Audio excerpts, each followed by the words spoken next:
Dinner break, well, this is Pam. I'll transfer.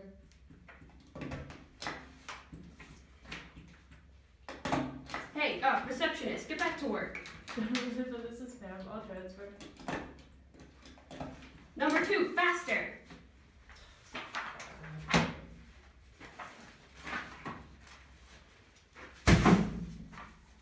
Dinner break, well, this is Pam. I'll transfer.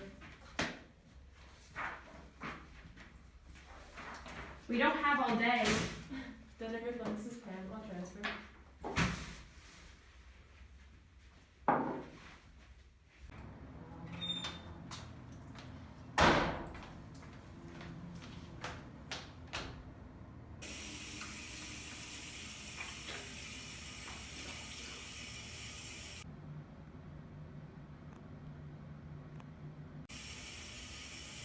Who am I?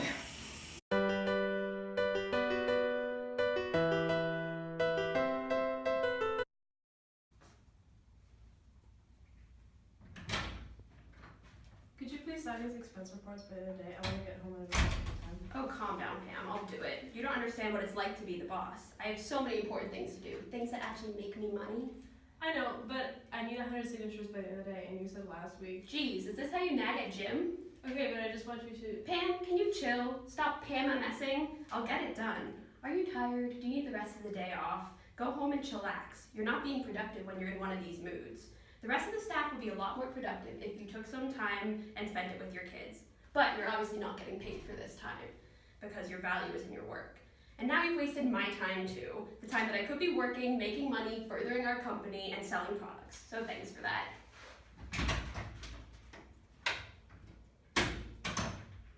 She's such a jerk. They're always using my kids as a reason to go home or saying I look tired and I'm absolutely forbidden to work until I'm well again. Personally, I disagree with their ideas.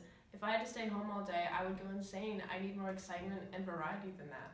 I can do both. I'm fine. I have Jim and my mom to help with the kids. I'm expected not to work, not to earn my living because I have kids. Even though being a mother is hard enough work to earn a salary, it doesn't actually make any money, so if I want to maintain my independence, I'm going to have to continue working. There have been millions of words written by experts telling women their role was to seek fulfillment as mothers. But I love my job and I love my coworkers. Are we willing to consider motherhood as a business, a form of commercial exchange? Are the cares and duties of the mother, her travail and her love, commodities to be exchanged for bread? It is then alleged that not as a house servant, but as a mother, does woman earn her living. It being shown that the economic status of woman bears no relation to her motherhood, either in quantity or quality, it is then alleged that motherhood renders a woman unfit for economic production, and that therefore it is right that she be supported by her husband. But Jim and I aren't like that at all. Of course, I miss my kids, but I was so glad to come back to work. I am more than a mother, and I have my own livelihood. Jim might make more and travel a lot for work, but he can do things around the house too. I don't rely on him, and I work harder than anyone in his office anyway. But I get ridiculed and I do not get paid nearly as much. It's unbelievable sometimes. Pam, I thought I told you to go home. You're too stressed. Pam is getting all worked up over nothing. She is a mother and therefore needs more rest and time with her children. She does not need to be wasting her days here while her children are at home running amok. I can also tell from her performance that being away from her kids is distracting her and affecting her work ethic. And in the end, that's what really counts. I'm just waiting for the day where she quits so I can hire someone new who can manage to just do their work instead of wasting their time and mine constantly coming in and blabbering about her children or her husband or whatever she was talking about. Just let me tell you, the day I get married is the day I stop working for good. That is the right thing for a woman to do. But in the meantime, I keep my head down and I work hard. Speaking of which, why the hell am I wasting my valuable time talking about this? Time is money, and I think my employees are forgetting that. Excuse me, I need to go re-spark their work ethic so we can crank out more paper. Everyone, can we meet in the break room in 5 minutes? No, 5 seconds. Okay guys, I've been walking around the office the last couple of days and I begin to notice a lot of complaining circulating. Where's the enthusiasm? We are making paper. Try to think of an industry that does not use paper every single day. I can't think of any. We are supplying paper to teachers to make their syllabi, for greeting cards, for college campuses, for books, for magazines, for business cards, for flyers. We're working on the most important product in the world, and you guys look like you want to die. For every second you sit on your asses procrastinating, we are losing money, which we need to make this company go round. No, to make the world go round. Even money is made out of paper. Money, I mean paper, is the very reason we get up and come to work in the morning. So get out of there and act like you give a shit. But isn't technology taking the place of paper? I'm so sick of coming in every single day and feeling like I'm not getting anything out of my work. I don't know about the rest of you guys, but I come home and sometimes I can't even recognize myself. First of all, it doesn't matter if you don't recognize yourself anymore. Your value is in your labor. And second of all, technology could never replace paper. I object. All you do is sit around.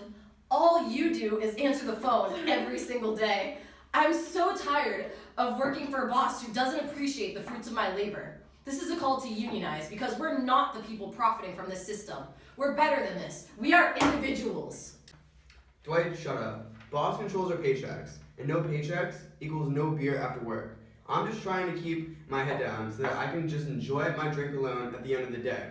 Maybe then will I be more open to your ideas. Yeah, Dwight, this isn't the issue here. The issue is Michelle's rampant sexism. I'm still mad about that. Shut up, Pam. I think this is a job for me, the HR rep. Everyone out. We have conflicts to resolve.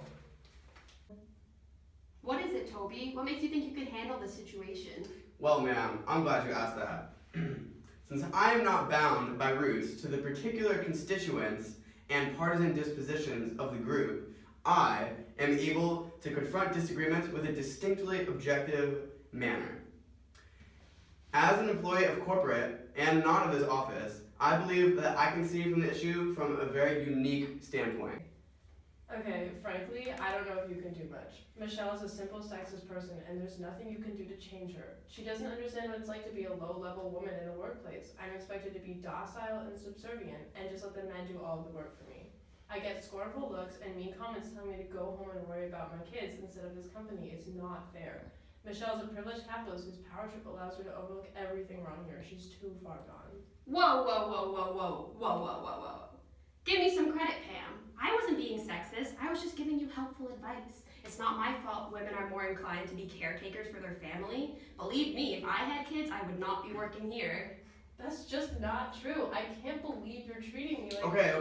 I think I'm starting to see the problem here. Particularly because as an objective man, I am not bound by ties to which could prejudice my perception, my understanding, and my assessment of data.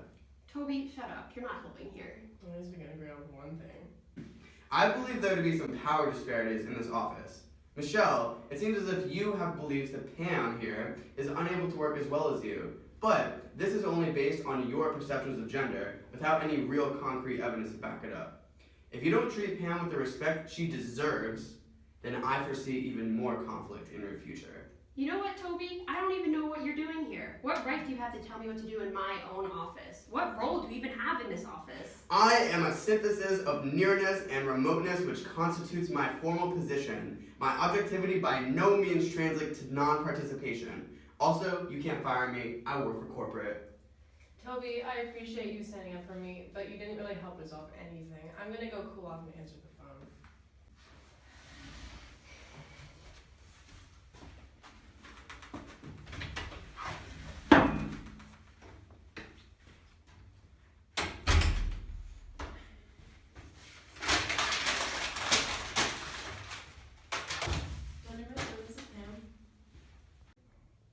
I just really thought I could help diffuse the situation.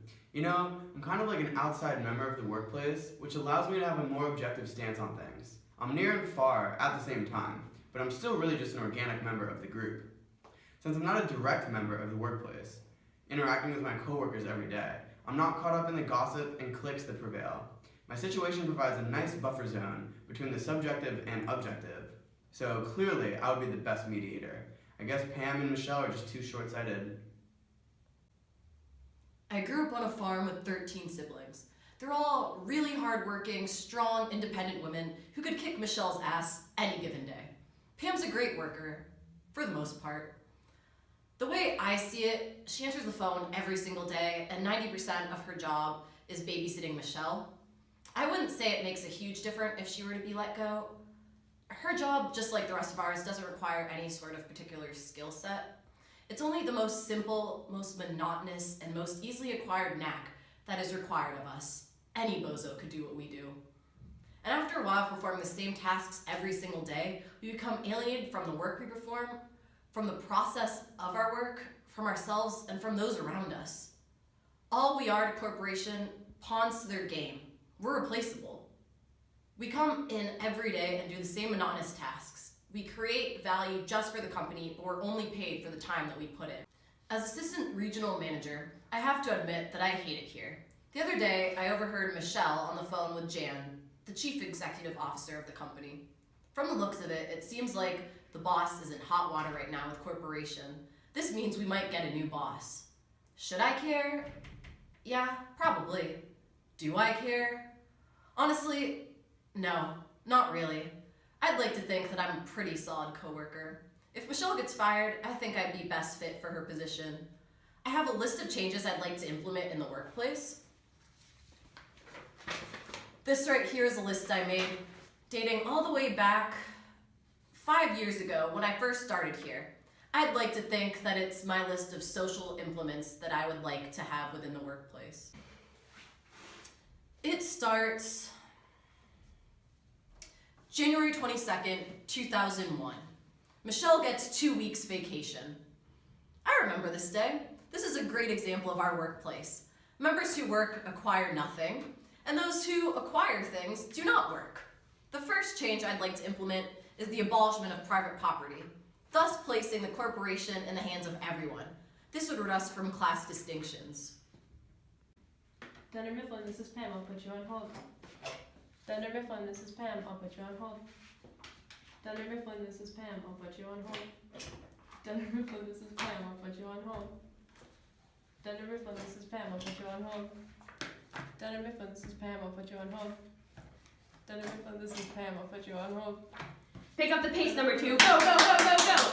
Come on, you can do better than that. Faster, faster! Time is money, time is money! Dunder Mifflin, this is Pam, I'll put you on hold. Go, go, go, go, Dunder go! Mifflin, this is Pam, I'll put you on hold. Dunder Mifflin, this is Pam, I'll put you on hold. Dunder Mifflin.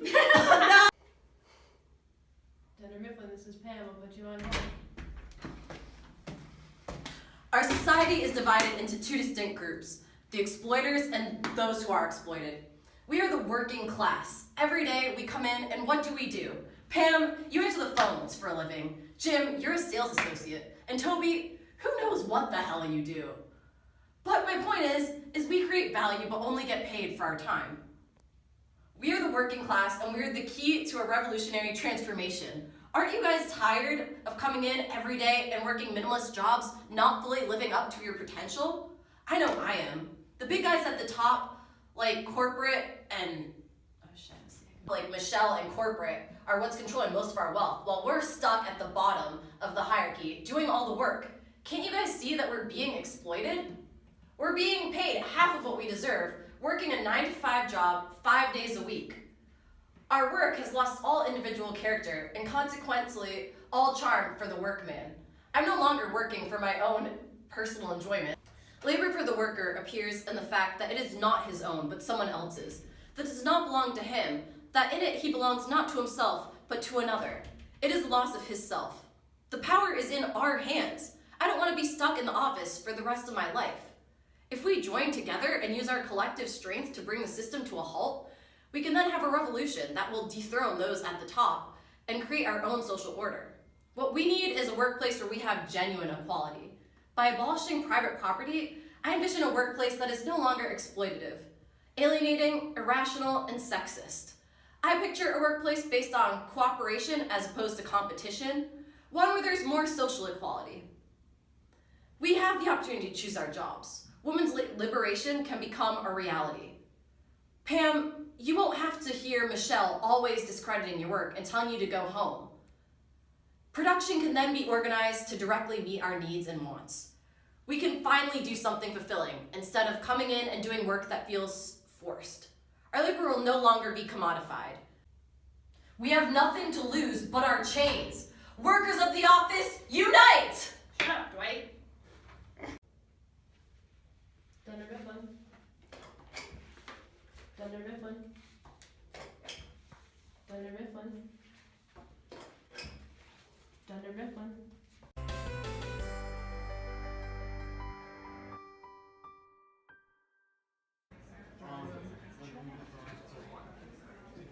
Damn it, who put my stuff in Jell-O again?